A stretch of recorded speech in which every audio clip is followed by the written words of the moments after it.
ॐ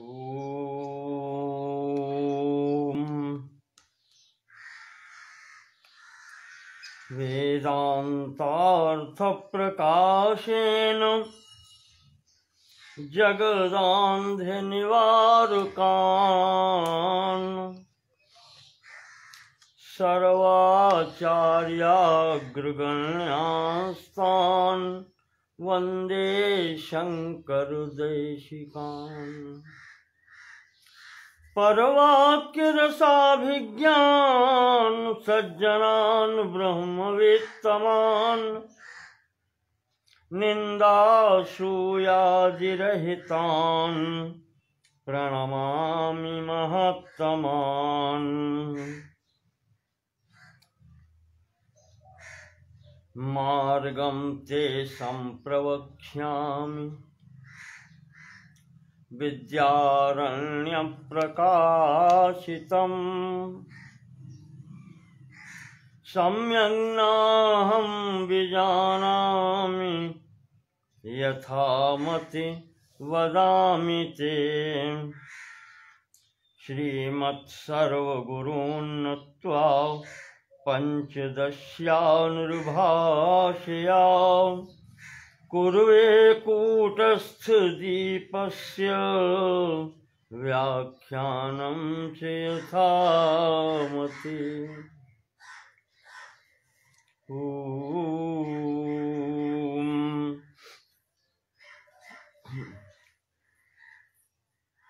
श्रीमद् विद्यारण्य मुनिवर्य विरचित अद्वैत परक ग्रंथ पंचदशी के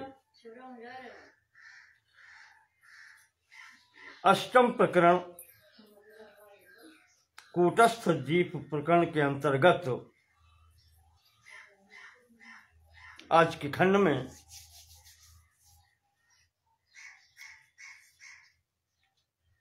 कल वाले प्रसंग को ही आगे बढ़ाते हैं।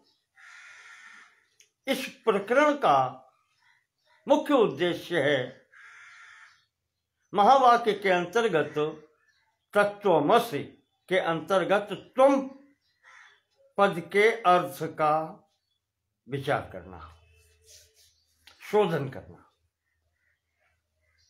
त्वम पद का वाच्य क्या है, किसके लिए प्रयोग हुआ है।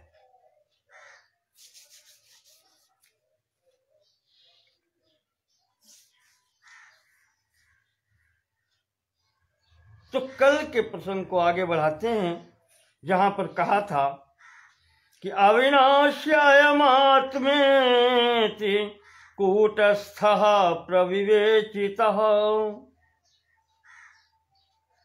मात्रा संसर्ग इत्येवं असंगत्वस्य कीर्तनात्। इस आत्मा को ही अविनाशी,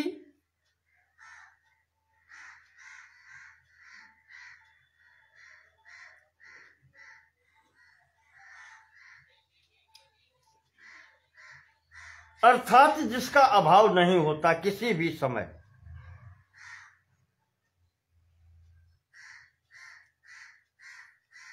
यही कूटस्थ रूप में कहा गया है।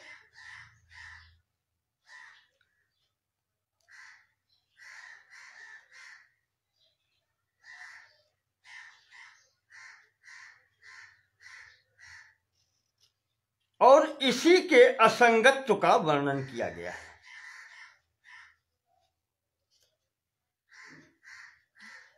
जीवापेतम वाव किल शरीरम म्रियते न सह। जैसा पीछे तर्क दिया था,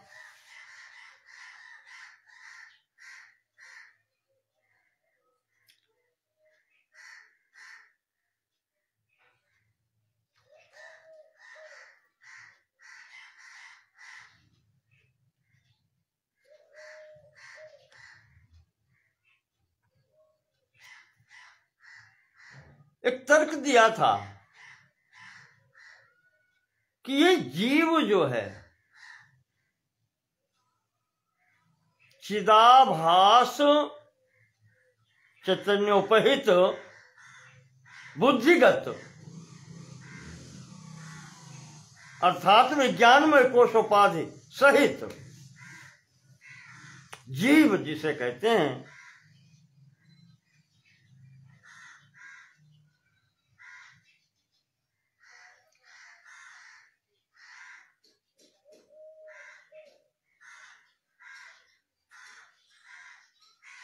वह जीव इसे जब छोड़ देता है, इसे स्थूल शरीर को,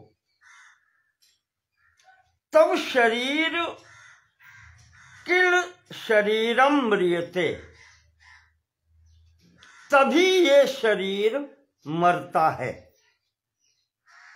न सह सह जीवा, वो नहीं मरता।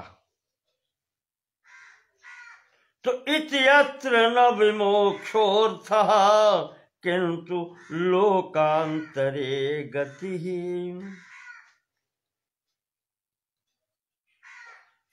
तो इसमें जो दिखाया गया है जीव शब्द का प्रयोग,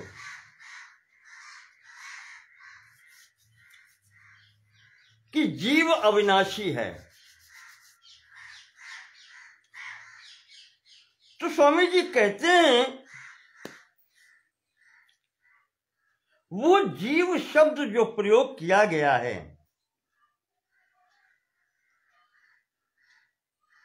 वो वहां पर इसलिए प्रयोग किया है कि जब ये शरीर स्थूल छोड़ देता है तो यह जीव ही लोकांतर गति करता है। यह प्रेत्य स्वर्गलोकम गच्छति या नरके गच्छति।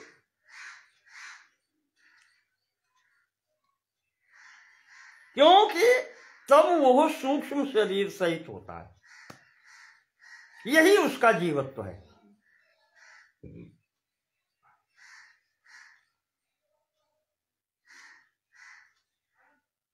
और इससे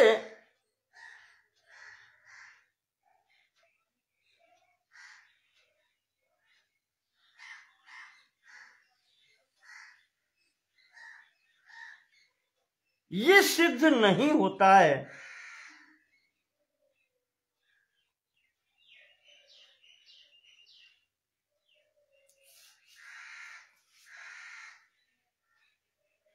कि जीव असंग है। जीव की असंगता यहां नहीं सिद्ध होती। असंग कौन है? वो कूटस्थ, वह आनंदमय कोश के अंतर्गत चिदाभास और पीछे कूटस्थ और उस चिदाभास का अंतर बता चुके हैं।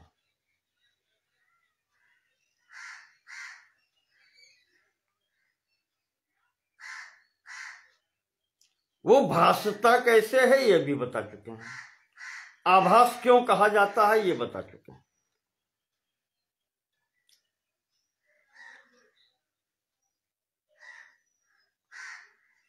तो जीव शब्द इसीलिए प्रयोग किया जाता है कि इसमें लोकांतर गमन की स्थिति होती है। इसलिए यहां पर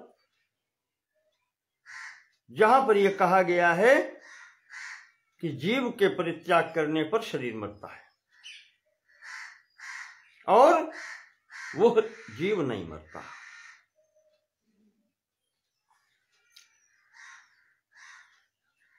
नाहं ब्रह्मेति बुध्येत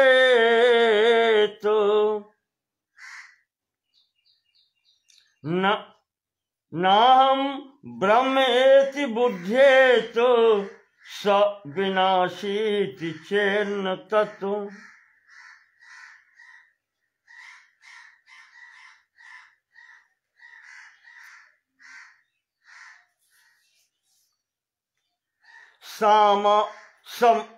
समानाधिकरण्यस्य बाधायामपि संभवात्।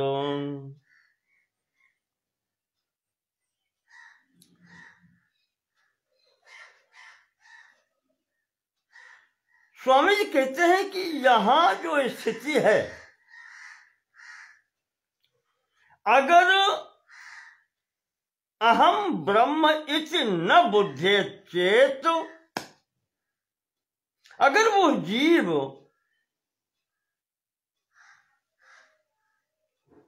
अहम ब्रह्म अस्मि ये ज्ञान नहीं है उसको,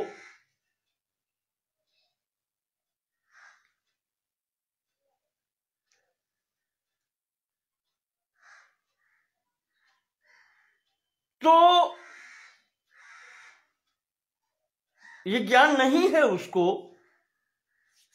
तो इस आधार पर आप जीव को विनाशी नहीं कह सकते। जीवत्व तभी तक है जब तक उसको तत्वबोध नहीं है, ये ज्ञान नहीं है।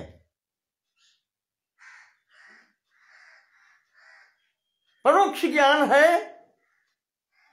ब्रह्म है।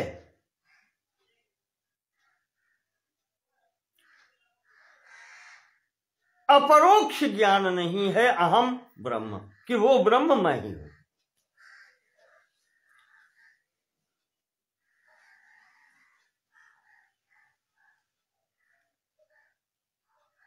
तो अगर अब कह दें आप इस आधार पर कि जीव विनाशी है, कहा ये नहीं चलेगा। और अगर ऐसा मानेंगे तो फिर ब्रह्म के साथ में एकता की अनुभूति कौन करेगा?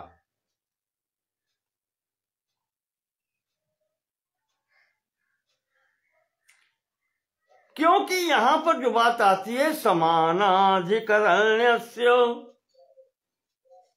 बाधायामपि संभवात्, क्योंकि यहां पर अधिकरण तो एक ही है, वो कूटस्थ।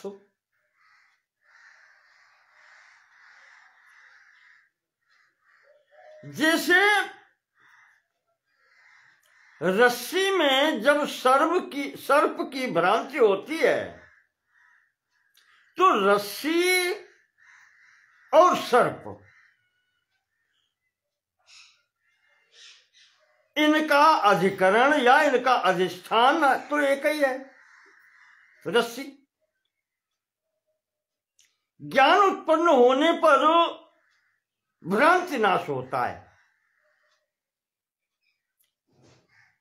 अज्ञानवश जो सर्प भास रहा था, अज्ञान का नाश होने पर अज्ञान का कार्य सर्प, उसका नाश हो जाता है। अधिकरण उसमें कोई बाधा थोड़ा ही डालता, अधिष्ठान तो वही रहता है।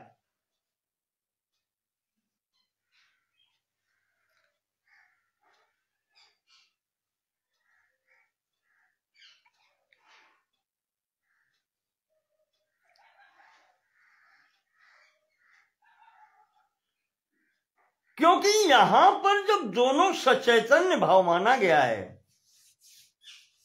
कूटस्थ वो आत्मा भी तो है ही है और जीव भी सचैतन्य है, चैतन्योपहित,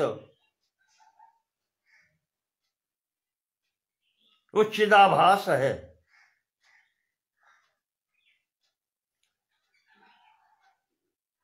तो यहां बाधा उस अज्ञान जनित भ्रांति की होती है, अधिकरण की बाधा नहीं होती।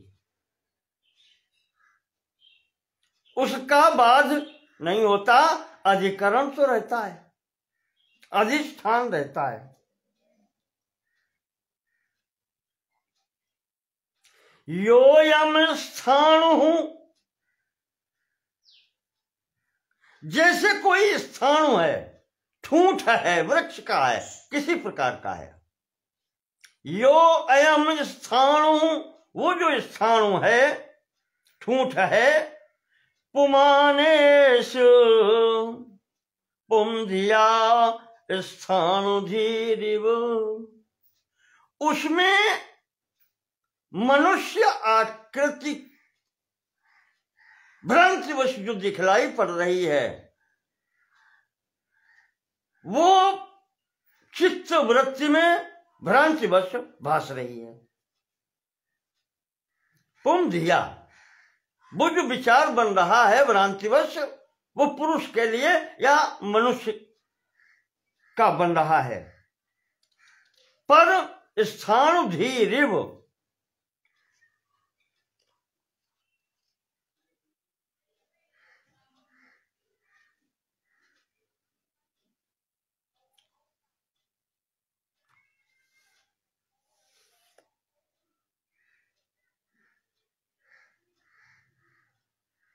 और वो स्थाणु भी भास रहा है। स्वामी जी इसका विपरीत करते हैं, विपरीत लेते हैं कि जैसे अज्ञानवश पुरुष ही है वहां पर, और वो स्थाणु रूप में भास रहा है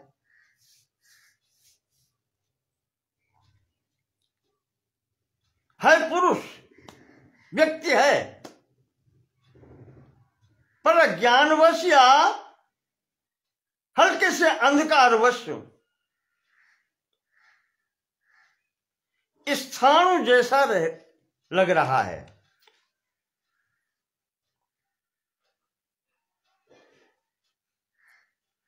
तो जब वो अज्ञान का भ्रांति दूर होती है, तब पुरुष ज्ञान हो जाता है कि नहीं, स्थाणु नहीं है, ये पुरुष है, व्यक्ति है, मनुष्य है।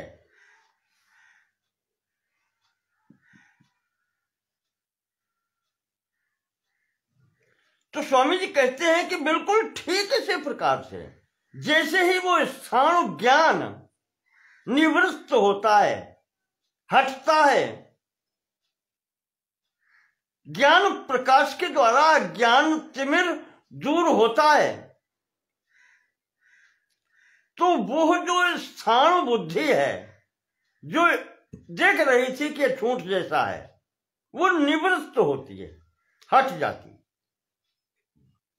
और व्यक्ति मनुष्य भासने लगता है, दिखलाई पड़ने लगता है, स्पष्ट हो जाता है। बिल्कुल ठीक इसी प्रकार से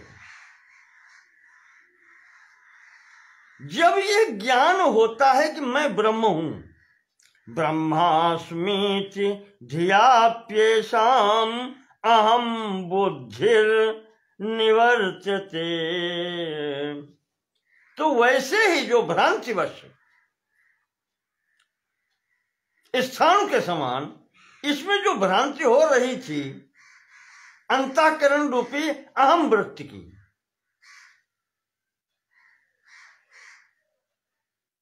कि ये सूक्ष्म शरीर ही मैं हूं, यह निवृत्त हो जाती है। वो मैं ब्रह्म हूं, अहम ब्रह्मास्मि इति ज्ञानात्, ये ज्ञान होने पर अहम बुद्धिर निवर्त्यते, वो अहंकार युक्त जो बुद्धि है, अहम वृत्ति है, अंतःकरण की जो वृत्ति है, अहम बुद्धि, वो निवृत्त हो जाती है।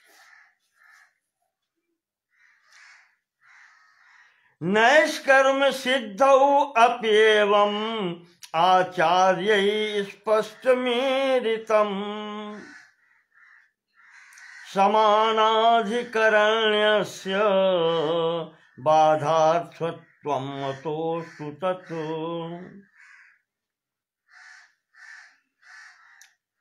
ये पीछे जो बात बताई है समानाधिकरण की, कि अधिकरण समान होने से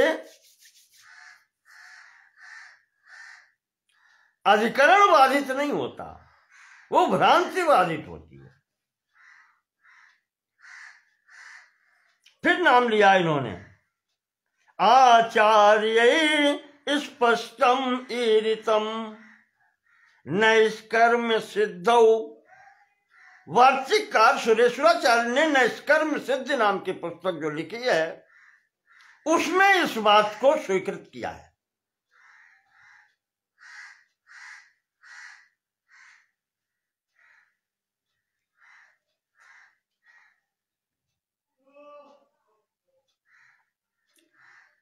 वहां पर समानाधिकरण बाध के लिए जो प्रयोग किया है वो केवल इसी वृत्ति का है कि समानाधिकरण होते हुए भी अधिकरण वही है, कूटस्थ आत्मा।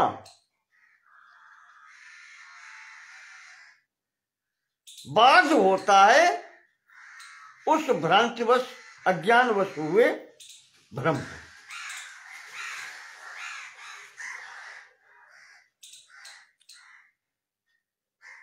तो सर्वं ब्रह्मेति जगता समानाधिकरण्यवत्। अब वही जब कहते हैं कि सर्वम खलु इदं ब्रह्म, ठीक है, अब वही बात समानाधिकरण की यहां भी आ जाती है। अहम ब्रह्म अस्मि तत्त्वम असि, अयम आत्मा ब्रह्म, ये चैतन्य की स्थिति है। और जब इसमें जड़ता की अनुभूति होती है तो सर्वम खलु इदं ब्रह्म, इस ब्रह्म की स्थिति भी उसी में है। सर्वम ब्रह्मेति जगता,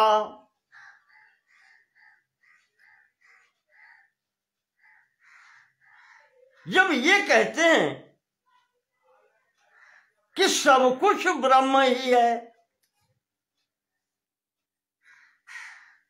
तो अब इसका भी तो अधिकरण वही है, ब्रह्म चैतन्य।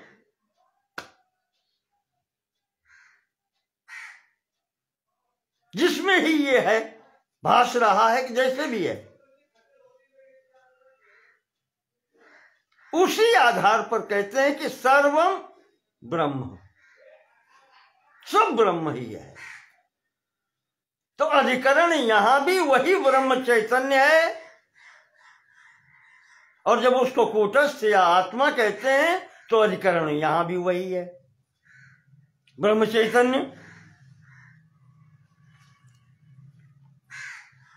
अहम ब्रह्मेति जीवेन समानाधिकृतिर्भवेत्। ऐसे में जब वो स्थिति आती है तत्व ज्ञान की कि अहम ब्रह्म अस्मि,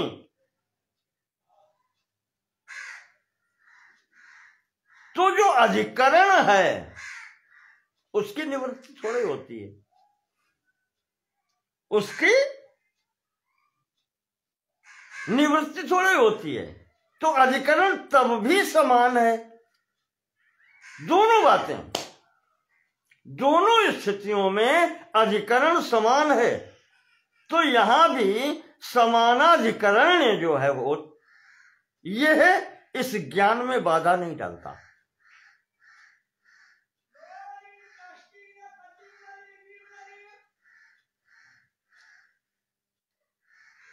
तो समानाधिकरण्यस्य बाधार्थत्वं निराकृतम्।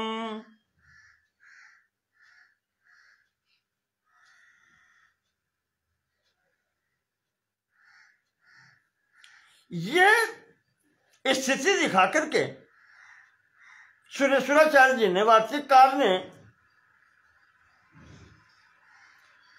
ये सिद्ध किया है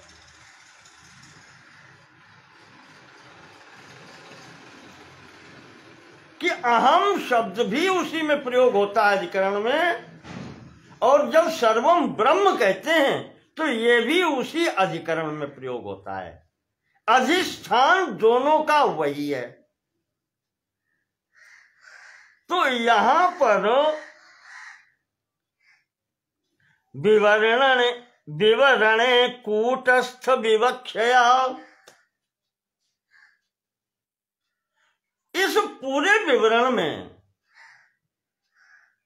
विवक्षा जो है वो कूटस्थ की है। अर्थात आचार्य कहना चाहते हैं कि समानाधिकरण में जो अधिकरण है वो वही कूटस्थ है, वही ब्रह्म चैतन्य है।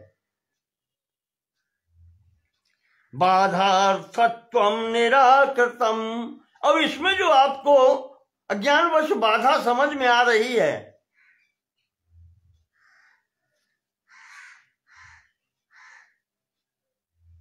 उसका निवारण कर रहे हैं। अधिकरण का निवारण थोड़ी हो रहा है। प्रयत्न तो विवरणे कूटस्थस्य विवक्षया।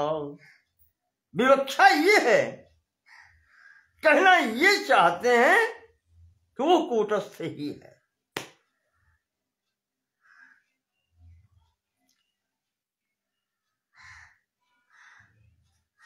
केवल करना ये है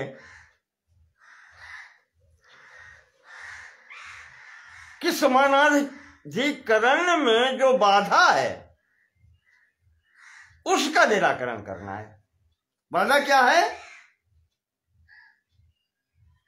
वही कि सर्वम ब्रह्म जगत, ये सर्वम खलु इदम ब्रह्म,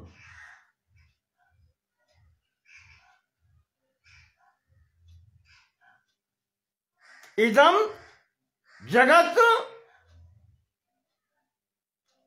सर्वम ब्रह्म। तो उस इदम से प्रयुक्त जो जितना है प्रपंच, ये उसका बाधा करता है। उसके लिए समानाधिकरण में केवल इतने का वाद किया गया है, अन्यथा समान अधिकरण दोनों का है। और यहां पर विवक्षा उसी चैतन्य ब्रह्म चैतन्य अथवा कूटस्थ की है, आत्मा की। तो शोधितस्त्वं पदार्थो यः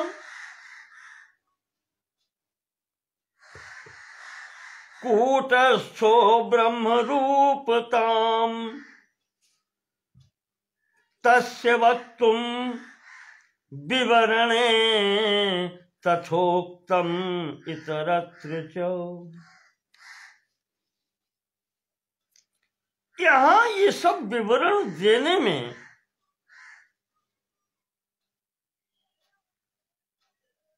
विवक्षा ये है, कहना ये चाहते हैं,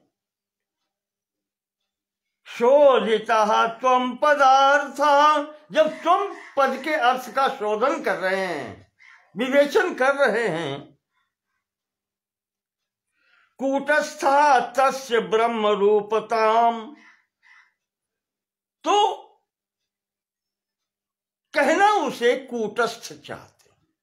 कूटस्थ ही वो है, ब्रह्म रूपताम वक्तुम, वही ब्रह्म रूप है, वही कूटस्थ है, वही ब्रह्म चैतन्य है।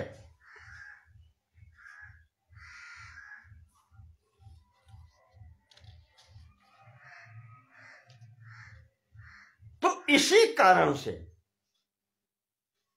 अब वो ब्रह्म चैतन्य या कूटस्थ समानाधिकरण के स्थिति में हो गया, अधिष्ठान तो वही है। तो इसमें जो बाधा डालने वाला समानाधिकरण में बाधा समानाधिकरण जो कहा जाता है, वो जो अज्ञान भ्रांतिवश है उसका निवर्तन होता है, वो निवर्तित होता है। ये यहां पर है। तो देहेन्द्रियादि युक्तस्य जीवाभास भ्रमस्य या अधिष्ठान चितिः सैषा कूटस्थात्र विवक्षिता। तो जो देह इंद्रियां आदि युक्त से, आदि में अंतःकरण आदि ले लीजिए आप, देह इंद्रियां अंतःकरण आदि से युक्त जो है,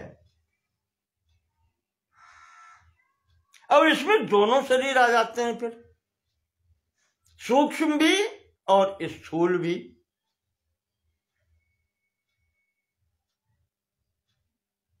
क्योंकि ये सब सूक्ष्म में है और सूक्ष्म ही स्थूल के अंतर्गत है।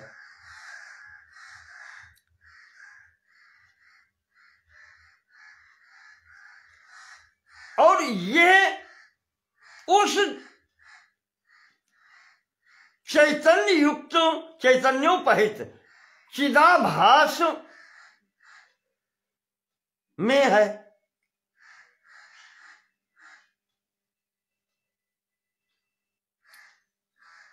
और वही भ्रम है, क्योंकि वो अज्ञान कर्तृक है, जो इसको जीवत्व प्रदान करता है।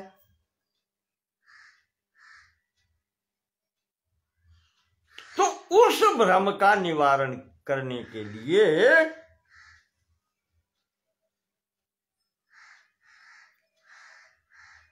जो अधिष्ठान है, जो इसके अंतर्गत चैतन्य है, जिसमें ही ये सब अज्ञानवश भ्रांतियां कह लें या कल्पनाएं कह लें की गई हैं, उनका निवारण करने के लिए ये सब शब्द जो प्रयोग किया है, कूटस्थ शब्द का प्रयोग किया है। अथवा ये तो सब पूरा वही ब्रह्म चैतन्य मात्र है, जिसको चिदानंदमय प्रथम प्रकरण में बोला था। है तो वही, अधिष्ठान वही है, उसमें ही ये सब है।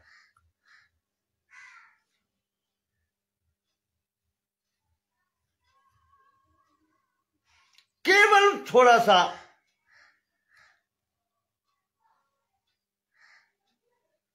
ब्रह्म चैतन्य से उस समय थोड़ा सा अलग दिखाने के लिए उसको कूटस्थ कह दिया गया था। जैसे वो मेघ के अंतर्गत जो भास रहा है, मेघाकाश के अंतर्गत जो भास रहा है, वो चिदाभास जो है वो किसका है? उन्होंने कहा वो कूटस्थ है। वस्तुतः कूटस्थ स्वतंत्र सत्ता न होकर के वो ब्रह्म चैतन्य ही है, केवल शब्द प्रयोग है।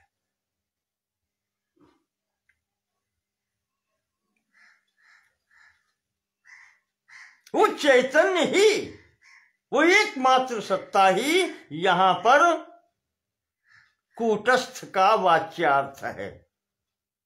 कूटस्थ जिसको कहा है उसका तात्पर्य वही सत्ता है।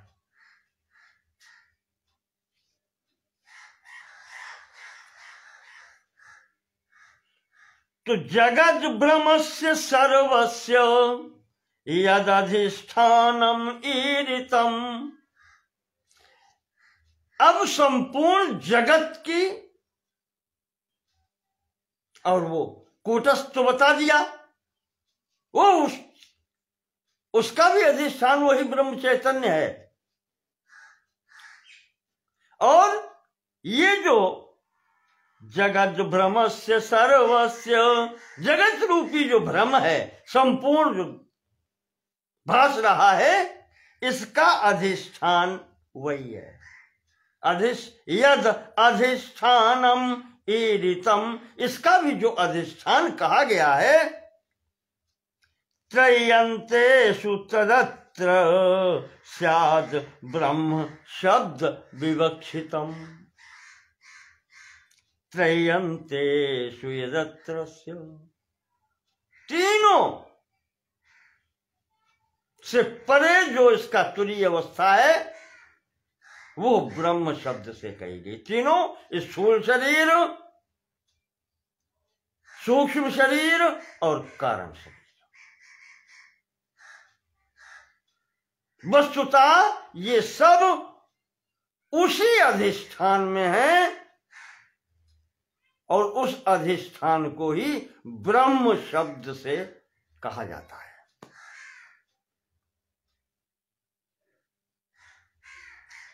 तो एतस्मिन्नेव चैतन्ये जगदारोप्यते यदा, ये वही चैतन्य है जिसमें संपूर्ण जगत का आरोपण किया गया है।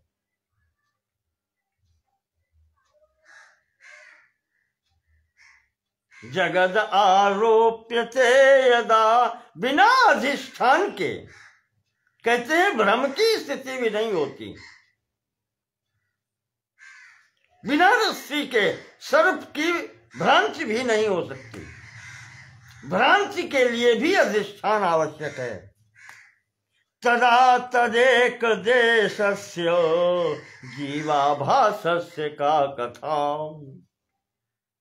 तो जब एक ही उस ब्रह्म चैतन्य में ये जगत भी उसी पर आरोपित है और वो जो चिदाभास कहा गया है, वो जो जीवाभास कहा गया है, जिसका जीवत्व संज्ञा दी गई है, वो भी इसी पर आरोपित है।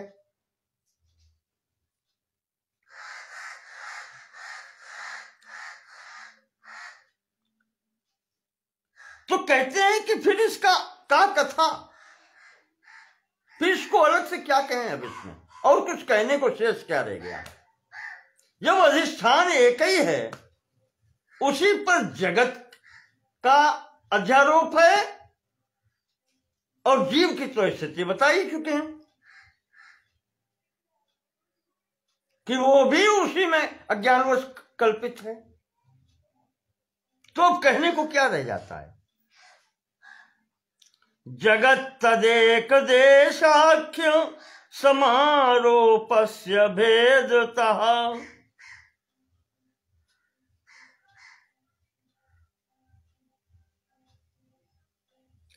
तत्त्वं पदार्थौ भिन्नौ स्तो वस्तुतस्त्वेकताचिते।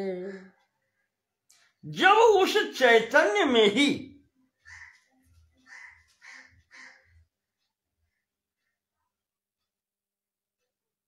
जगत भी आरोपित है और चिदाभास भी उसी में आरोपित है,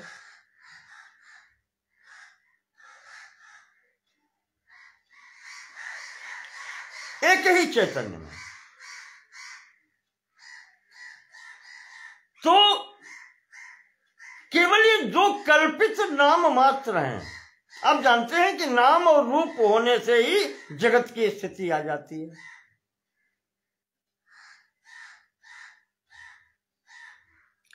तो इन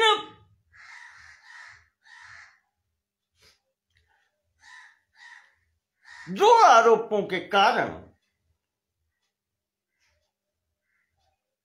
वहां भी शब्द दो प्रयोग हो जाते हैं।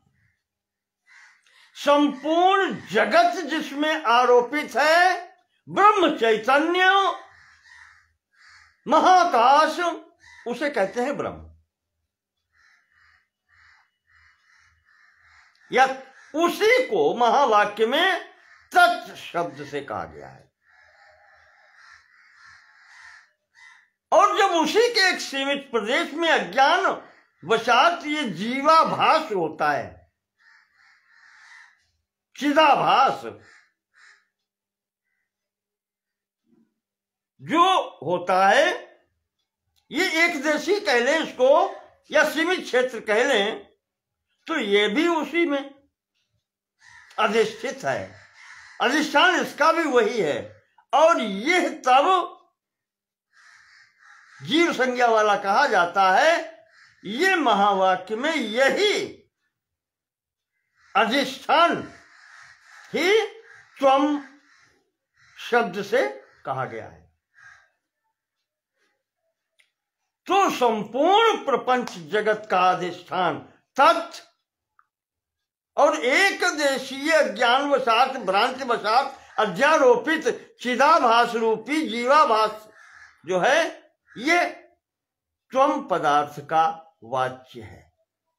त्वम पद का वाच्य है, यानी यहां पर त्वम कहने का तात्पर्य वो चैतन्य ही है। तो इस प्रकार से तत्वम पदार्थौ भिन्नौ, अब कहने के लिए इस प्रकार से इन दो पदों के अर्थों में भिन्नता है। तत्व भी वही है और त्वम भी वही है। भिन्नता इतनी है जो मैंने आपको बताई कि उसमें संपूर्ण प्रपंच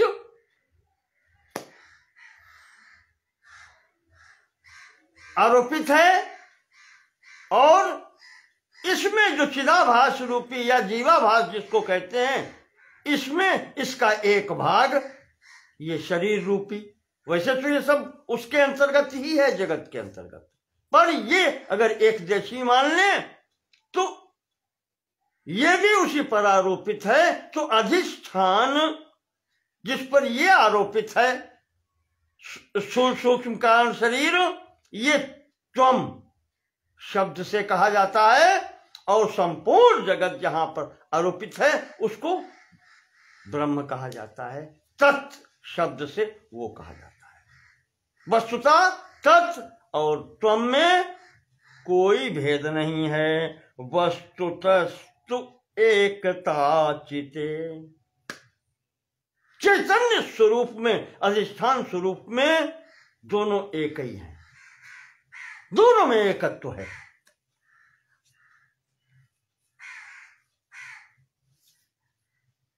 इस प्रकार से वाच्य अलग अलग दिख रहा है कि भिन्नता क्या है, पर वास्तविकता में दोनों एक हैं। एकता चिते है, उस चैतन्य स्वरूप में दोनों एक हैं।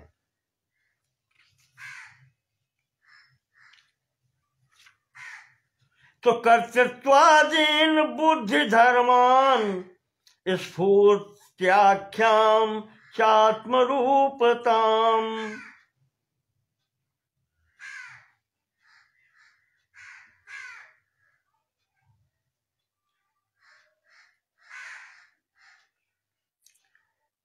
दधद विभाति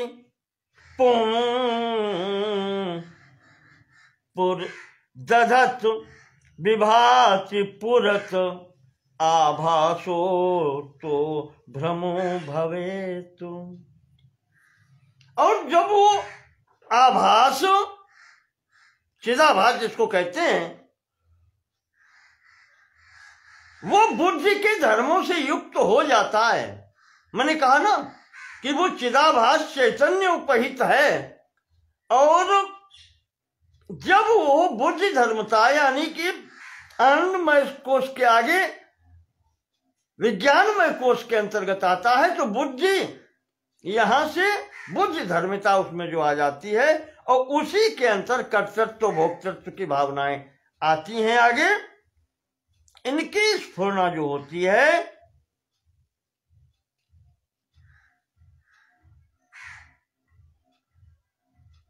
तो वो इसी कारण से फिर वो आभास कहा जाता है। आभास इसलिए कहा जाता है, मैंने आपको पहले भी बताया,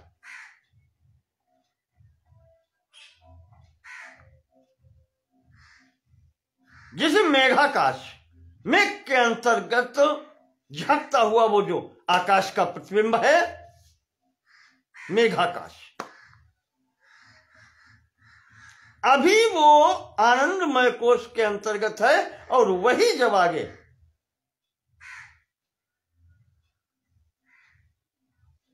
तदात्मना आकाश संभूता होकर के सूक्ष्म विषयों, सूक्ष्म भूतों की उत्पत्ति करके और जैसे ही अंतःकरण आता है वो बुद्धि युक्त होता है, वही विज्ञान में कोश की स्थिति वहां से जो बनती है वही जीवत्व। तो यह आभासित होने लगता है जब वो बुद्धि के धर्मों को धारण करने लगता है, वहीं से कर्तृत्व भोक्तृत्व की स्थिति आ जाती है।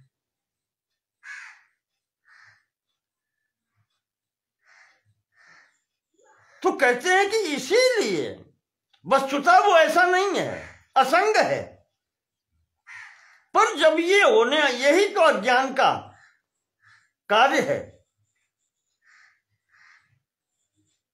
वो फिर वही आभास कहा जाता है, वही भ्रम कहा जाता है और वही कल्पना कहा जाता है। आभास, भ्रम या कल्पना वही भासने लगता है, यानी आरोपित हो जाता है उसके ऊपर। यह भ्रम है।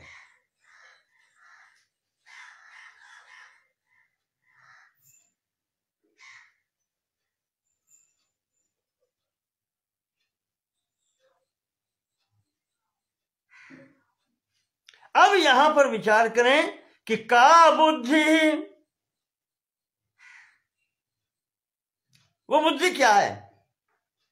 कोयम आभासा, ये आभास क्या है? विचार करें। को वात्मात्र जगत कथम, को वात्मात्र जगत कथम, और यहां आत्मा क्या है और ये जगत कथम, जगत कथम उत्पन्नम, ये जगत कैसे हुआ, उत्पन्न कैसे हुआ, जगत आया कहां से? इति अनिर्णयतो मोह,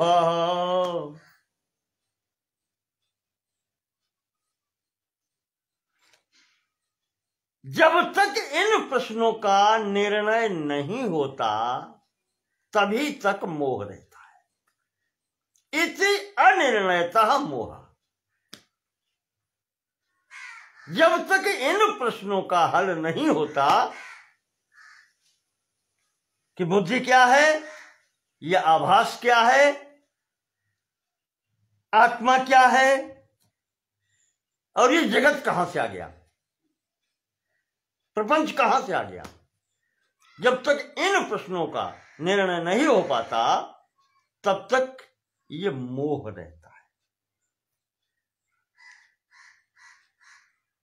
और सोयम संसार उच्यते, और ये मोह ही संसार है।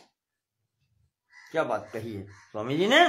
कहते हैं कि जब तक इन प्रश्नों का, चार प्रश्न जो हैं, इनका उत्तर नहीं हो पाता तभी तक मोह रहता है, और ये मोह ही संसार है।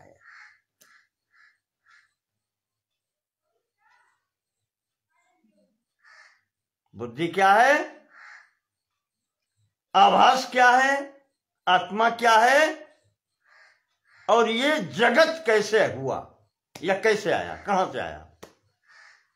इन चार प्रश्नों का जब उत्तर हो जाता है तब फिर ये न तो मोह रहता है और फिर न संसार रहता है, सब निवृत्त हो जाते हैं। तो बुद्ध्यादीनां स्वरूपम यो विविनक्ति सतत्ववित् सैव मुक्त इति एवं वेदांतेषु विनिश्चय। इन चारों प्रश्नों का उत्तर जो खोज लेता है, जो निश्चित कर लेता है,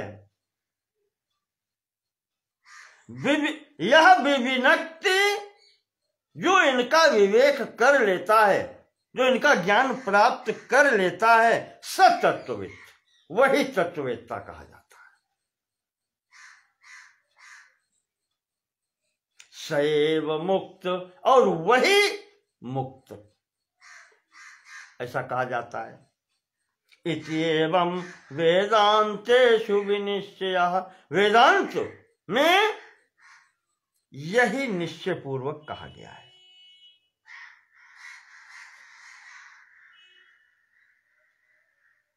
अर्थात क्या कहें, कहने का तात्पर्य यह है कि जो व्यक्ति इन प्रश्नों के उत्तर पा लेता है, बुद्धि, आभास, आत्मा और जगत, इनका विवेक कर लेता है, वही मुक्त कहा जाता है। वेदांत में वही मुक्त कहा गया है, उसी की संज्ञा मुक्त है। एवं च सतिबंधा स्यात्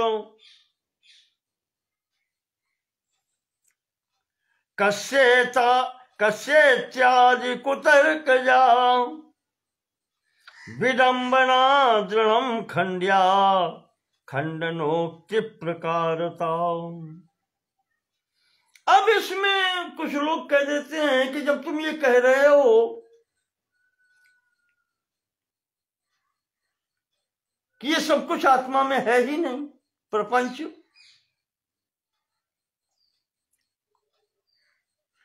तो जो है नहीं, ये बंधन और मोक्ष दोनों अज्ञान के कारण है। श्रुति में ऐसा भी आया है। मैंने कहा था कि विवेक चूड़ामणि में भी अंत में शंकराचार्य जी ने कहा है, मांडुक्य उपनिषद में भी आया है कि इसमें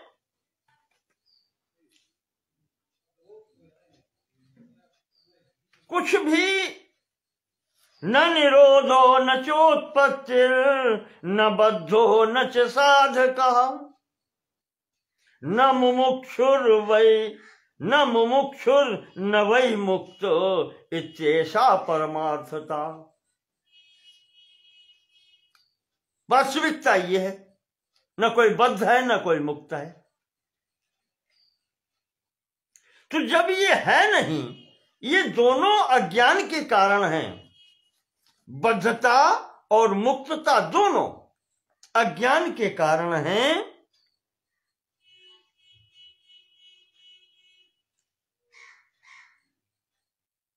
तो विडंबनाम दृढ़म खंड्या, ये विडंबना है, वाणी मात्र का विलास है, ये कहने की बात है।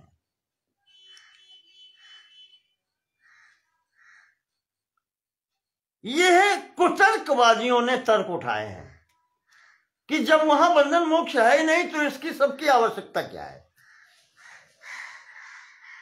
इन सब साधनों की जरूरत क्या है।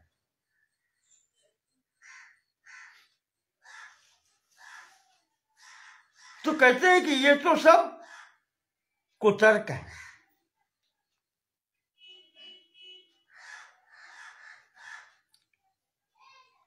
ये जो विडंबना है, ये जो लोग ऐसे तर्क करके भ्रम में डालते हैं, कहते हैं इन्हीं के निवारण के लिए ग्रंथों का अध्ययन किया जाता है। और यहां तो इन्होंने नाम लिया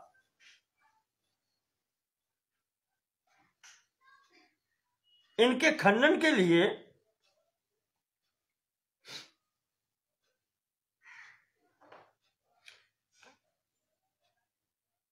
दृढ़म खंड्या खंडनोक्ति प्रकारता।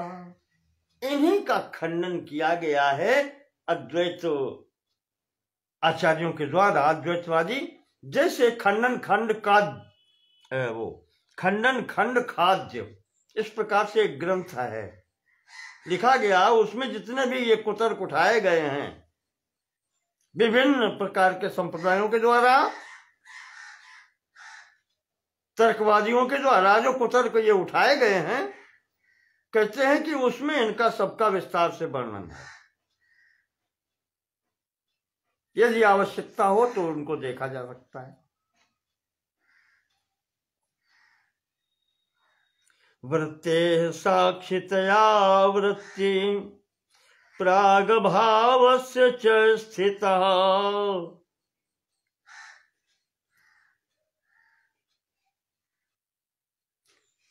श्रुति के अनुसार ये स्थितियां बता दी गई।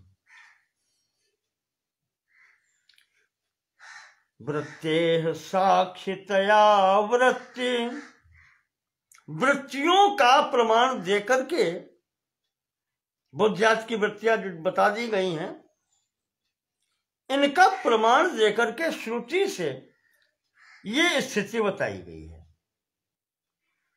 वृत्ति प्राग अभावस्य च स्थितः बुभुत्सायां तथा ज्ञोऽस्मीत्याभास ज्ञान वस्तुनः।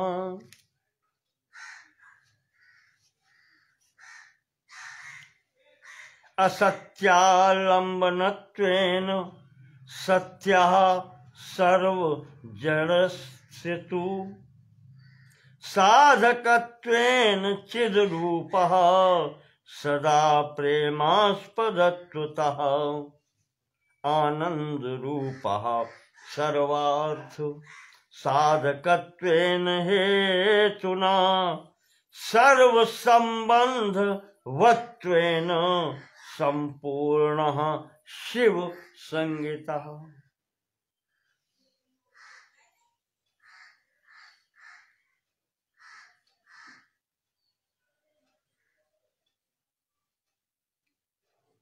कहते हैं यही सर्वत्र अपने सनातन धर्म के साहित्य में, श्रुति स्मृति के बाद में पौराणिक साहित्य में भी ये इन्हीं सब प्रश्नों का उत्तर खोजा गया है। और वहां भी यही कहा गया है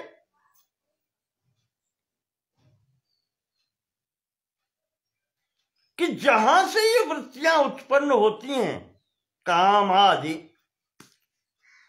धीवृत्तियां, बुद्धि की वृत्तियां जहां से प्रारंभ होती हैं, वहां से लेकर के इन वृत्तियों के उत्पन्न होने से पूर्व और इन वृत्तियों के उत्पन्न होने के बाद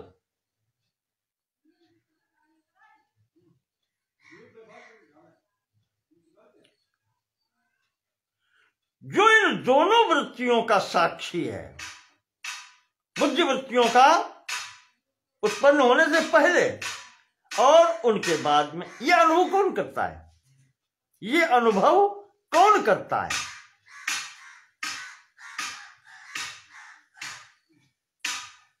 कि पहले क्या था, बाद में क्या है।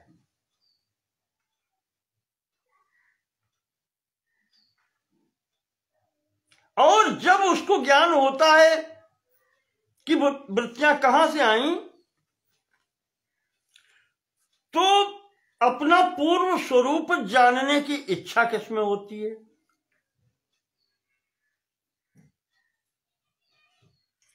और जब उसे पता चलता है अपनी वास्तविकता में, तो जो वस्तुएं आभासी हैं, आई गई वाली हैं, उसको अज्ञान के रूप में कौन स्वीकार करता है? अज्ञान का ज्ञान किसे होता है? कहने का तात्पर्य वृत्तियों से पूर्व की स्थिति और वृत्तियों के बाद का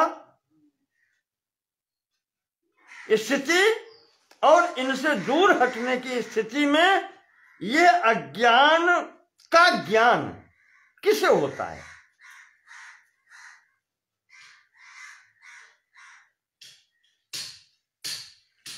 अज्ञान हटाने के लिए साधना कौन करता है?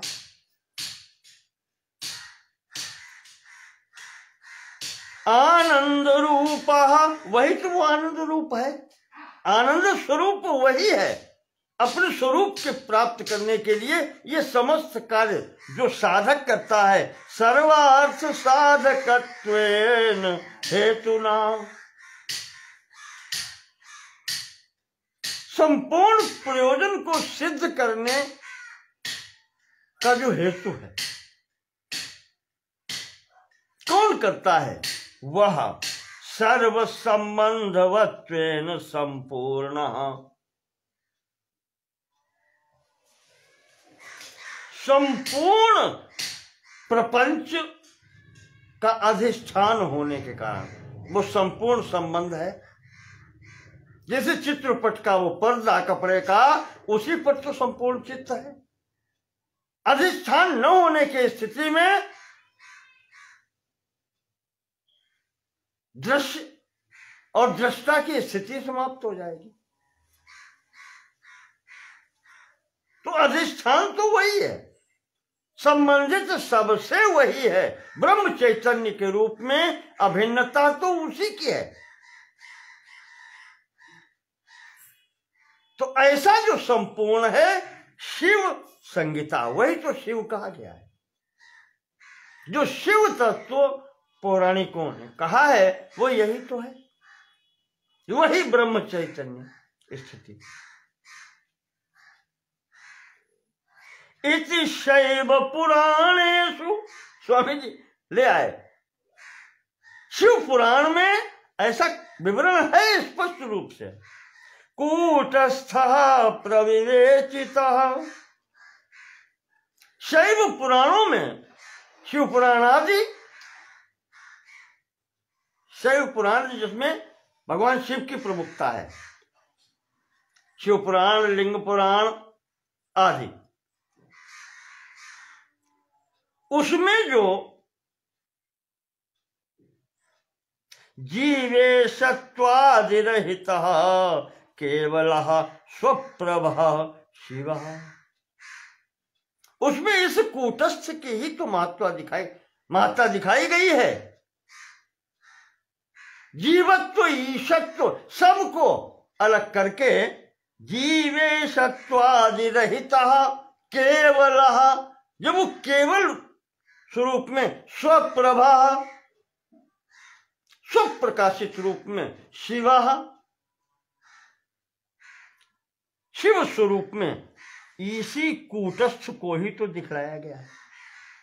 कूटस्था प्रविवेचिता, इस कूटस्थ की ही विवेचना इस स्वरूप में वहां की गई है।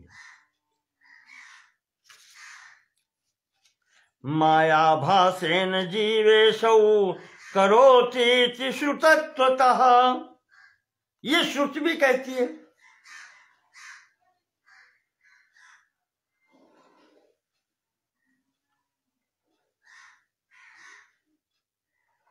मायाभासेन, माया के आभास के द्वारा ही तो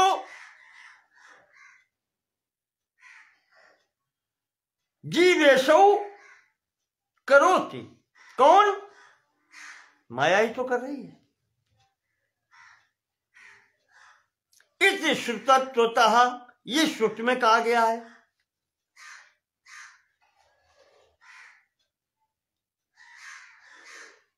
क्या है? माइनम तो महेश्वरम, वहां कहा गया है श्वेताश्वतर उपनिषद में।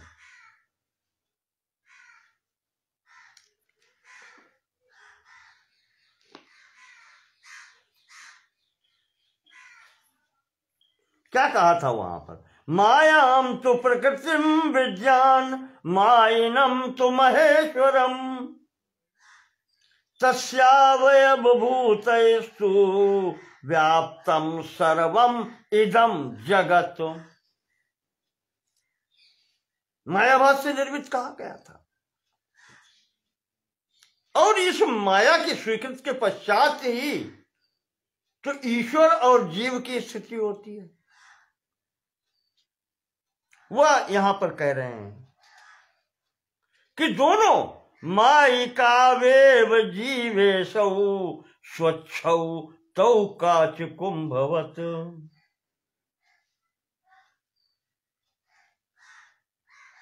ये दोनों स्वरूप मायिक हैं, माया द्वारा ही निर्मित हैं। वास्तविक में काच कुंभवत्ता, काच कुंभवत स्वच्छा, दोनों जैसे कांच का बर्तन बिल्कुल शुद्ध और साफ होता है, माया वेशित होकर के जब इसे अलग अलग वो शरीरों के आभास मिलने लगते हैं तो वहीं से वो ईश्वर और जीव की स्थिति होती है, अन्यथा दोनों एक ही अधिष्ठान में है। मायिकावेव जीवेशौ, ये दोनों मायिक हैं, माया निर्मित हैं, जीव और ईश्वर। स्वच्छौ काच कुंभवत, और कांच के बर्तन की भांति, कुंभ के भांति वास्तविकता में दोनों स्वच्छ हैं, वहां शरीर की स्थिति कुछ नहीं। इन देहादि से सब भिन्न है। तो अन्नजन्यम मनो देहातु स्वच्छम यद्वत् तथैव तौ मायिकावपि सर्वस्मादन्यस्मात् स्वच्छताम गतौ। ये सब पीछे आ चुका है, इसलिए अब मैं पुनर् उसका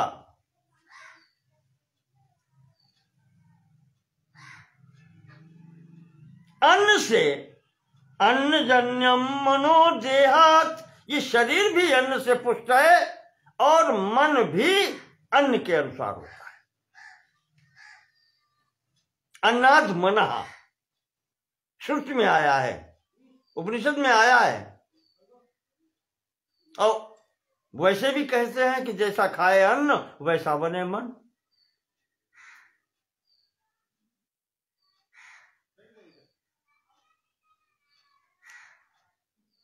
तो अन्न से अन्नजन्यम मनः यद्वत्,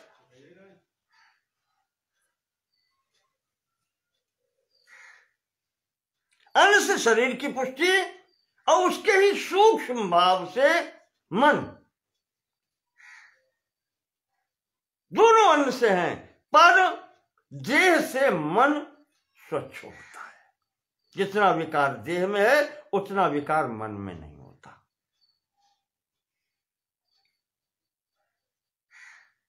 इसी प्रकार से जीव और ईश्वर दोनों माया से निर्मित हैं, पर ईश्वर जीव से स्वच्छ होता है।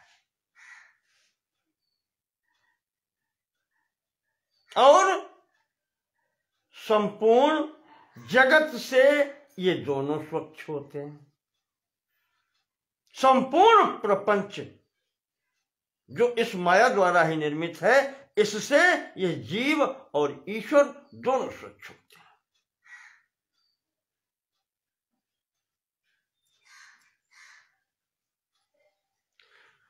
चिद्रूपम च संभाव्यम चित्ते चित्वे नैव प्रकाशनातुम। कारण क्या है? कारण ये है कि ये जीव और ईश्वर उस ब्रह्म चैतन्य के बहुत पास में है।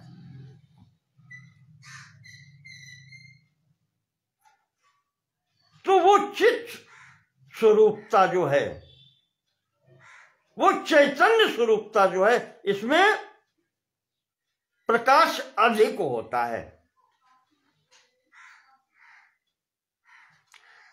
चित्वेन एव प्रकाशनात् चिद्रूपत्वं च संभाव्यम। प्रकाश के जितने पास में वस्तु होती है वो उतनी अधिक प्रकाशवान होती है। जैसे लौकिक दृष्टि में देखें आप, सूर्य के पास बुध ग्रह है, तो जितने प्रकाशित, जितना ऊर्जावान वो ग्रह है, हमारा ग्रह जो पृथ्वी है वो उतना नहीं है, क्योंकि वो बहुत पास में है।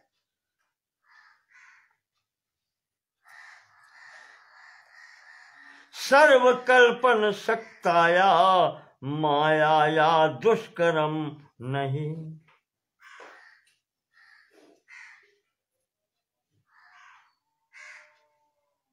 और इसमें भी कहते हैं वो उस प्रभाव, ये उस माया का ही तो है। सर्वकल्पन शक्ताया दुर्घटैक विधायिनी, ये माया है। भले ही उस पर माया का प्रभाव कम है,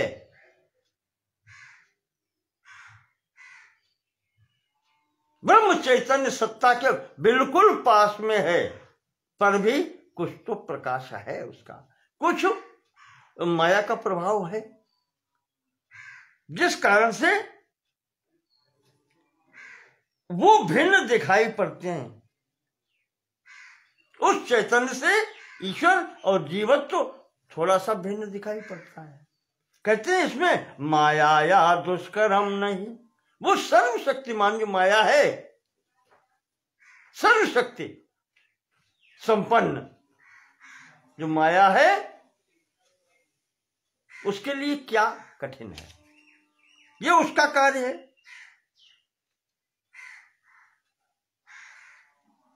वो वहां पर चैतन्याधिकता जीव और ईश्वर में दिखलाती, स्वीकृत है वहां पर। तो अस्मिन् निद्रापि जीवेशौ चेतनौ स्वप्नगौ सृजेतु।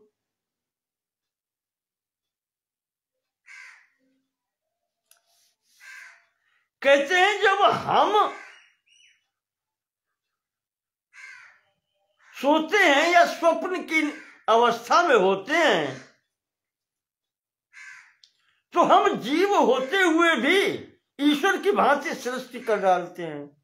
स्वप्न में देखिए, वो जीव सृष्टि है, हमारी सृष्टि है वो। तो अस्मिन् निद्रा अपि, ये किसका प्रभाव है? ये हमारी निद्रा का प्रभाव है। ये हमारी निद्रा कहें इसको, ये हमारी ही माया है।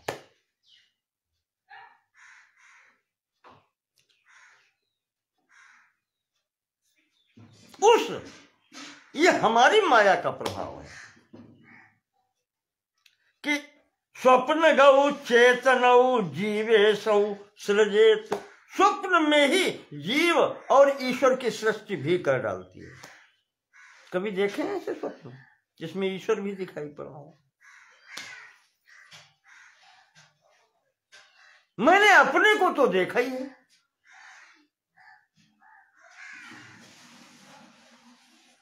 मैं देख भी रहा हूं, मैं अपने को ही देख रहा हूं, शरीर देख रहा हूं।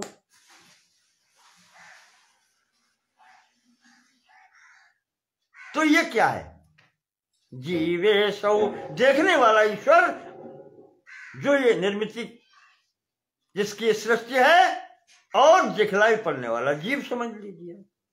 तो स्वप्न में भी ईश्वर और जीव की सृष्टि हम अपने स्वप्न में कर डालते हैं। तो महामाया सृजत्येता वित्याश्चर्य के मतुते।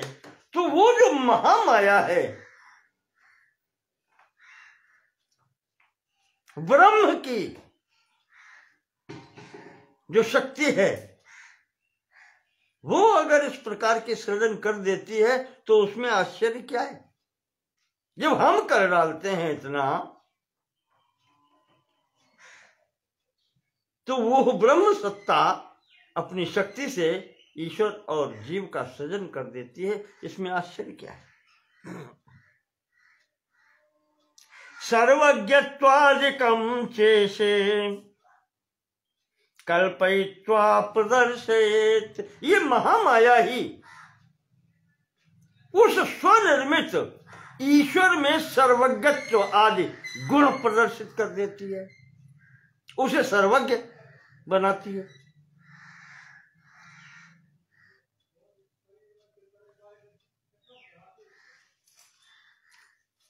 ब्रह्मणम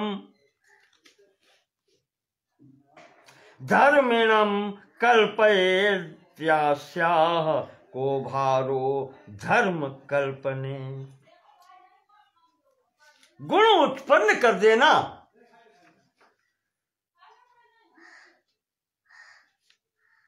इसका गुण है, गुण स्वरूपा ही है, त्रिगुणात्मिका है। तो वो गुण उत्पन्न कर देना, वो धर्म उत्पन्न कर देना, सर्वज्ञत्वादि धर्म ईश्वर में भी उत्पन्न कर देना, ये कौन सी बड़ी बात है? इसमें उसको क्या प्रयास करना पड़ेगा? को भारो धर्म कल्पने। तो ईश्वर में भी सर्वगत्वादि प्रकट कर देना ये धर्म, उसके लिए भार क्या है? क्या नहीं कर सकती वो? दुर्घटय के विधायिनी जो वो है, अघटन घटना पटियसी। तो कूटस्थे प्रतिशंका स्यात् इति चेन्माति शंकिताम। कूटस्थमायिकत्वे तु प्रमाणम नहीं विद्यते। अब आप कहेंगे कि यही तर्क हम कूटस्थ में लगा दें तो? कूटस्थ शब्द जो प्रयोग किया है, जो स्वामी जी पीछे सिद्ध कर चुके हैं कि उस ब्रह्म चैतन्य और कूटस्थ में अभेद है, दोनों एक ही हैं, लेकिन शब्द अलग प्रयोग किया है। तो अगर वो कहते हैं कि अगर आप यह तर्क इसमें लगा दें कि कूटस्थ भी माया द्वारा निर्मित है, ये कूटस्थ भी कूटस्थे अपि अति शंका स्याद। शंका नहीं, अब ये अति शंका है। ये आप अगर लगाते हैं तो मां अतिशंक्यताम कहा, इसकी आवश्यकता नहीं है। ये मानना उचित नहीं है, क्योंकि इस शंका को या तर्क को उपस्थित करने के लिए आपको प्रमाण देना पड़ेगा।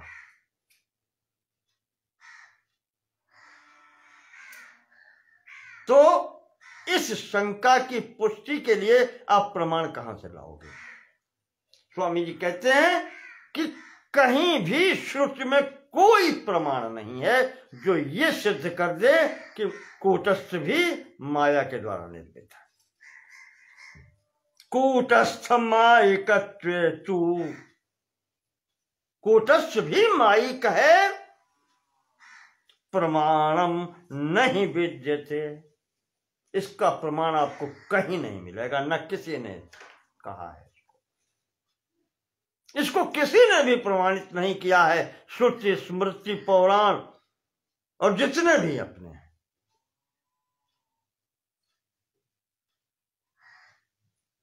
ब्राह्मण आरण्यक उपनिषद ग्रंथ जितने भी हैं, महर्षि ब्रह्मर्षि देवर्षि, किसी ने भी इस बात को नहीं कहा है। आपको कहीं इसका प्रमाण नहीं मिलेगा। कहां से लाओगे इस तर्क की प्रतिष्ठा के लिए?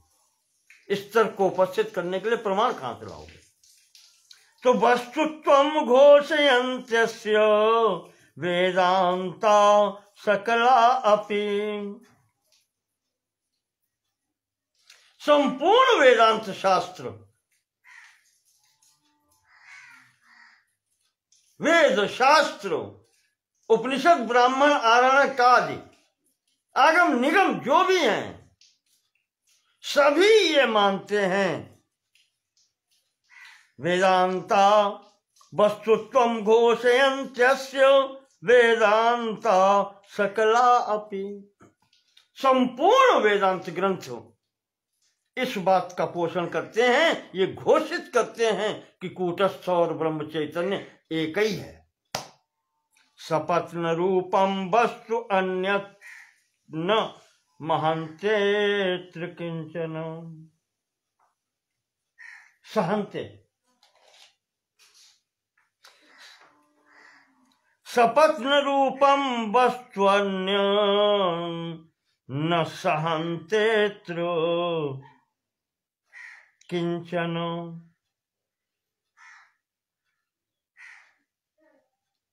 कहीं पर भी अत्र सपत्न रूपम अन्यत् किंचन न सहन्ते,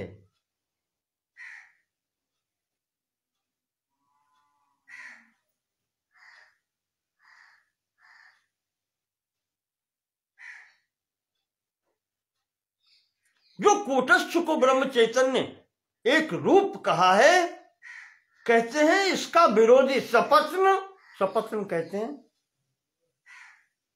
किसको? शत्रु को। सपत्न शत्रु को कहते हैं, बैरी, आरी। तो ये जो तर्क दे रहे हो, वो कहते हैं कि ये माइक है, इसका एक तो प्रमाण नहीं मिलेगा, और इसका विपरीत भाव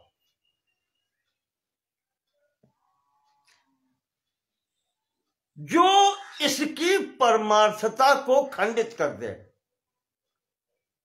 यानी कूटस्थ और ब्रह्म चैतन्य में भेद उपस्थित कर दे, ऐसा शत्रु रूप तर्क श्रुति में है ही नहीं कहीं, न शांते श्रुति। उसको श्रुति सहन ही नहीं करती, उसने कहीं स्थान ही नहीं दिया है।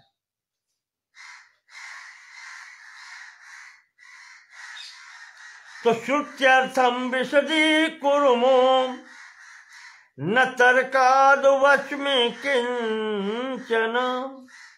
स्वामी जी कह रहे हैं विद्यारण जी, इसीलिए मैंने समस्त यहां पर जो विस्तार किया है वो श्रुति के आधार पर ही किया है। श्रुत्यर्थम विशदी कुरुमः तर्कात् किंचन न वचमी। मैं केवल सूखा तर्क लगा करके मैंने बात नहीं कही है, मैंने प्रमाण सहित तो यहां पर आपका श्रुति की बात रखी है। तेन तार्किक शंका नाम अत्र कोव सरोबद। इसमें तर्क का कोई स्थान ही नहीं है। जो भी प्रमाण श्रुति सम्मत हैं वो सब मैंने यहां पर रख दिए हैं। मैंने सूखे तर्कों का सहारा नहीं लिया है। जो कोई ये कहे, जिनको आप फिर कुतर्क कह सकते हैं, जिनके प्रमाण ढूंढे न मिले, बिना प्रमाण के बात मैंने नहीं रखी है। आगम निगम समर्थित बात ही मैंने संपूर्ण यहां पर कही है। तो यहां शंका लगाने की स्थिति ही नहीं रहती, जहां पर संपूर्ण प्रमाणिकता के साथ हमने प्रमाणित कर दिया। तस्मात् कुतर्कम संत्यज्य मुमुक्षु श्रुतिमाश्रयेत। इसलिए स्वामी जी कहते हैं कि एक कुतर्कों को छोड़ करके वेदांत शास्त्रों का आश्रय लो। कुतर्क छोड़ करके श्रुति का आश्रय लो। सबसे बड़ा प्रमाण है आप्त प्रमाण, वैदिक प्रमाण, उन पर बात करो। श्रुतौ तु माया जीवेशौ करोति प्रदर्शितम। श्रुति में ही ये कहा गया है कि माया के द्वारा ही ईश्वर और जीव की स्थिति है। उपनिषद में आया है कि यह माया ही जीव और ईश्वर की स्थिति उत्पन्न करती है। माया स्वीकृत के पश्चात ही जो प्रथम स्थिति होती है, प्रथम प्रकरण में बता चुके हैं, शुद्ध सत्व भावापन्न माया के द्वारा ईश्वर, और वही अविशुद्ध सत्व भावापन्न में स्थिति आनंदमय कोशयुक्त जीव और जीवत्व की प्राप्ति जैसे ही विज्ञान में कोश का आवरण होता है, बुद्धि व्यापार प्रारंभ होता है, बस वहां से इसकी स्थिति जीव। तो ये दोनों स्थितियां ईश्वर और जीव की माया के आश्रित हैं। ईक्षणादि प्रवेशांता तो स एक एको हम बहुश्याम प्रजाएति। संभवतः कचेरी उपनिषद के भृगवल्ली में आया है कि वो एक क्षण से लेकर और इसमें प्रविष्ट होने तक जो सृष्टि है वो ईश्वर कृत है। सृष्टि ही ईश कृता भवेत और इसके पश्चात जागृदादि विमोक्षांतः संसारो जीव कर्तृका। विराट स्वरूप उत्पन्न होने तक, जगत प्रपंच तक, एक क्षण से लेकर के यहां तक ईश्वर की सृष्टि है निर्मित। और फिर यहां पर जागृत स्थिति जब है, स्थूल शरीर युक्त जब ये जीव होता है, तो यहां से लेकर जागृत स्वप्न सुषुप्त और फिर विमोक्षांतः मोक्ष पर्यंत की सृष्टि, ये जीव सृष्टि पहले भी बता चुके हैं। ये संभवतः दोबारा आ रहा है श्लोक यहां पर, जहां पर बताया था कि ईश्वर के द्वारा सृष्टि क्या है और जीव के द्वारा। संभवतः पिछले सप्तम प्रकरण में ही होगा, कहीं ऐसे ही आया था।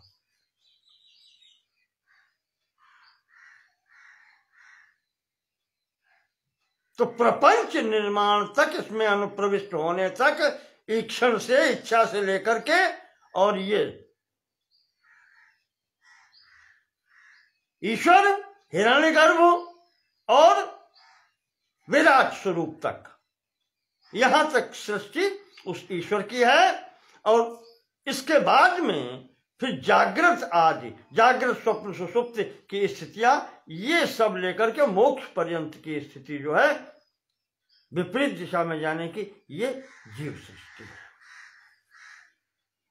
तो असंग एव कूटस्था। अब इसके अंतर्गत जो असंग है, जो चैतन्य स्वरूप है, वो कूटस्थ है। सर्वदा नास्य कश्चन भवत्यतिशयस्तेन मनस्येवं विचारताम। क्योंकि ये असंग है, कूटस्थ असंग है, जो अब बता चुके पीछे बार बार, क्या बताना, उसमें कोई दोष नहीं है। असंग एव कूटस्थ, वो तो असंग है, निर्लिप्त है, उसमें कोई भी दोष नहीं है, चिन्ह मात्र है।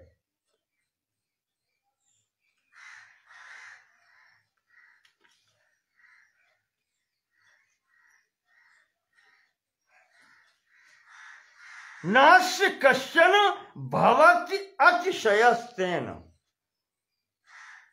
इसमें कोई अतिशयता नहीं होती, यानी वो घटता बढ़ता नहीं है।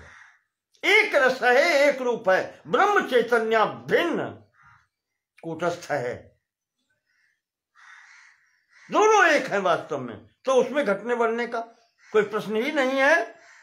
तो मनसी एवं विचारताम, कहते हैं स्वामी जी, फिर विचार करो अपनी मन बुद्धि से, अंतःकरण से चिंतन करो इस बात का, जब कोई चीज घटने वाली नहीं है। आ गए फिर वहीं पर जहां पर आदि गुरु शंकराचार्य जी पहुंचे थे। मांडुक्योपनिषद में मंत्र आया है कि न निरोधो न चोत्पत्तिर न बद्धो न च साधकः। कूटस्थ की स्थिति पर जब विचार करके देखते हैं, न निरोधो, इसका निरोध नहीं है, यानी उसका मृत्यु नहीं है। निरोध होने का मतलब निवारण हो जाना, अर्थात न तो उसकी मृत्यु है, न च उत्पत्ति, उसकी उत्पत्ति भी नहीं है, न बद्धो, न तो कहीं बंधन युक्त है, न साधका, न छूटने की साधना करने वाला साधक है। न मुमुक्षु, वो छुड़ाने की इच्छा करने वाला भी नहीं है, मोक्ष प्राप्त करने का इच्छुक भी नहीं है। न वही मुक्त, तो वो मुक्त भी नहीं, जब बंधा नहीं है तो मुक्त भी नहीं है। मुक्त वो होता है जो बंधा हो फिर अपने को मुक्त करे। कहा यहां कोई स्थिति नहीं है, इत्येषा परमार्थता, यही परम अर्थ है और यही परम तात्पर्य है कि यह आत्मा ये कूटस्थ असंग है, निर्लेप है, न तो ये जन्म लेता है न ये मरता है। जैसे गीता भी कहती है यही, और कठोपनिषद में भी ये आया है कि न जायते म्रियते वा कदाचिन नायम भूता भविता वा न भूयः। न जायते म्रियते वा कदाचिन नायम भूत्वा भविता वा न भूयः। अजो नित्यः शाश्वतोऽयं पुराणो न हन्यते।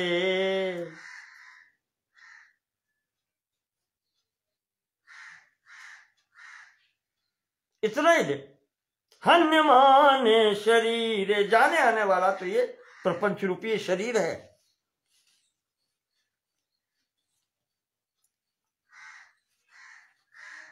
न हन्यते, तो वही यहां भी कह रहे हैं कि ये श्लोक मांडुक्य उपनिषद से लेकर के और आदि शंकराचार्य ने विवेक चूड़ामणि के अंत में भी रखा है कि परमार्थिकता या वास्तविकता ये है कि न तो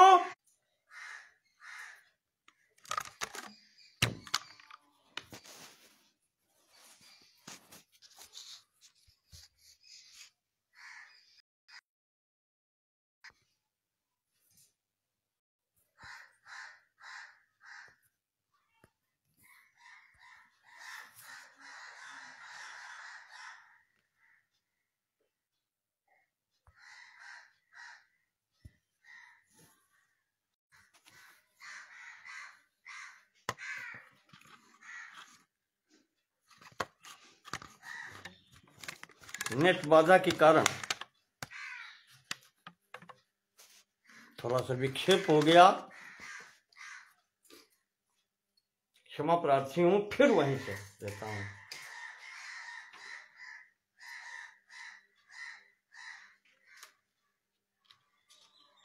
स्वामी जी ने कहा है कि जब न निरोधो न च उत्पत्तिर न बद्धो न च साधकः न मुमुक्षुर न वै मुक्त, इत्येषा परमार्थता।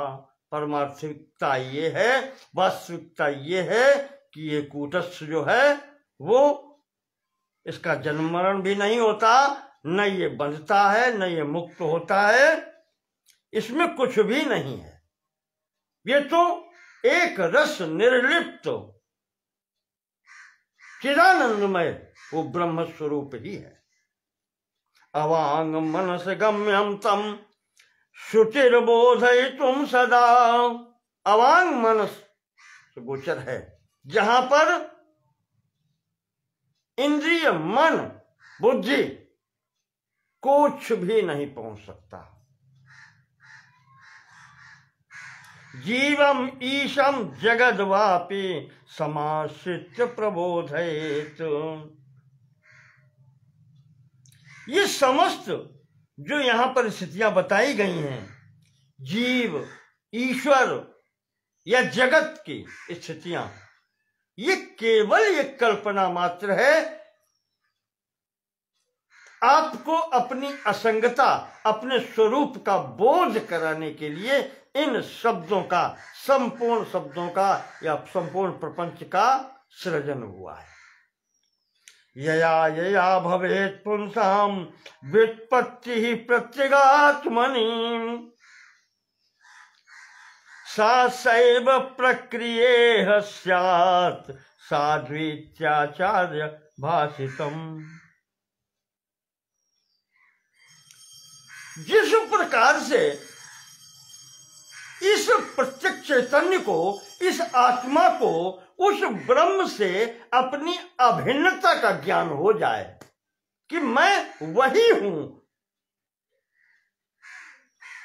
अयम आत्मा ब्रह्म, उसके आगे अहम ब्रह्म अस्मि,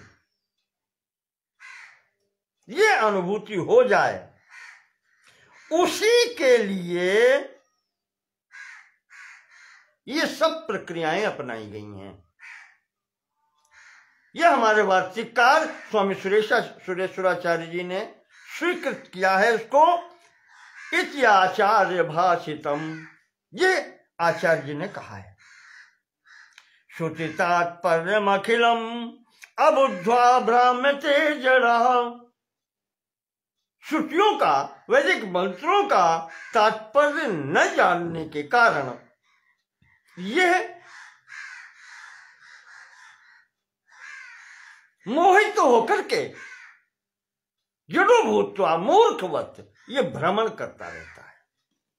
विवेकी तो अखिलम बुद्ध्वा तिष्ठत्यानंद वारिधौ। और जब इसे विवेक प्राप्त हो जाता है, इसे ज्ञान हो जाता है कि मैं ही वो हूं, अहम ब्रह्मास्मि, तब यह तत्व ज्ञानी कहा जाता है। विवेकी, वो विवेकी हो जाता है, विवेकवान हो जाता है। अखिलम बुद्ध्वा, संपूर्ण जो 4 प्रश्न पीछे बताए हैं उनको जान लेता है, उनके प्रश्न पा जाता है, तो तिष्ठति आनंद वारिधौ, वो आनंद समुद्र में मग्न हो जाता है, वहीं शांत हो जाता है। माया मेघो जगन्नीरम वर्षत्वेषु यथा तथा चिदाकाशस्य नोहानिर नवा लाभ इति स्थिति। ये माया रूपी जो मेघ है, जो माया स्वरूपिणी, ये अगर इसको हम मेघ माने तो ये जगत रूपी प्रपंच, ये वर्षा है उसकी। मेघ का कार्य है वर्षा करना, तो वो मेघ बना रहे और वो वर्षा भी करता रहे, माया बनी रहे और वो जगत रूपी प्रपंच की वर्षा करती रहे।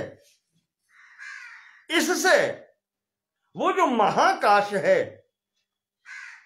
उसमें क्या परिवर्तन होता है, वो जैसा का तैसा ही रहता है।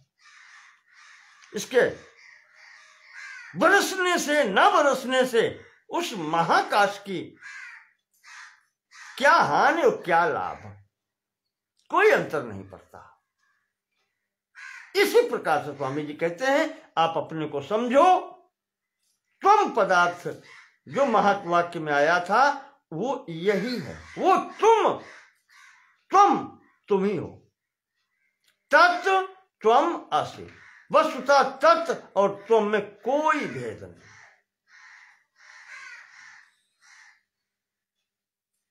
तो इमं कूटस्थ दीपम यो नुसंधत्ते निरंतरम। स्वामी जी अंतिम उपसंहार करते हैं इस प्रकरण का कि इस प्रकार से इस कूटस्थ दीप प्रकरण के अंतर्गत कूटस्थ के विषय में जो अनुसंधान करता है, जो चिंतन मनन करता है, निध्यासन करता है, स्वयं कूटस्थ रूपेण दीप्यते सौ निरंतरम। वो स्वयं भी कूटस्थ रूप में स्थित होकर के स्वयं प्रकाशित हो जाता है और अपना प्रकाश निरंतर फैलाता है, स्वयं दीप्त हो जाता है। कूटस्थ रूप में ही स्थिति हो जाती है, उसकी स्थिति ब्रह्म चैतन्य भिन्न कूटस्थ के रूप में स्थिति हो जाती है, वो ब्रह्म से अभिन्न हो जाता है। ये स्वामी जी ने उपसंहार किया और यहीं पर यह प्रकरण पूर्ण होता है। आशा है मेरी तरह आपको भी कुछ न कुछ तो प्रकाश मिला ही होगा। इस पर विचार करें और फिर अब अगले खंड में 9वां प्रकरण ध्यान दीप प्रकरण प्रारंभ करेंगे। यहाँ पर 8 प्रकरण पूर्ण हो गए। 15 प्रकरण हैं 3 भाग में, 5-5 प्रकरण। तो अब ये 8वां प्रकरण यहाँ पर पूर्ण होता है, कूटस्थ दीप प्रकरण। अगला प्रकरण जो 9वां है वो ध्यान दीप प्रकरण है, वो अगले अंक में प्रारंभ करेंगे। बहुत बहुत धन्यवाद। नमो नमः।